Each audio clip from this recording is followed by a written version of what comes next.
咱们理想车主新车提回家以后，第一件事情不是贴车窗膜，也不是装座椅脚垫，有一个地方的异响问题，理想车主们一定要提前注意了。来到后排可以看到，在主副驾驶的座椅下方各有一个空调出风口，它这个原厂没有做任何保护，缝隙非常大，而且跟地板是一个齐平的状态。像后排乘客脚底的沙石还有小朋友的玩具零食，一大滚入这个出风管道里面，就会产生一响异味。想把它清理出来，要把整个地板拆掉，又费时又费力。所以咱们新车提回家第一件事情就是给它安排上出风口保护罩。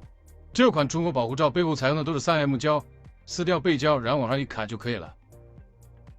非常美观贴合，有效避免杂物进入，同时不影响正常出风。我把链接给大家放在视频左下角了。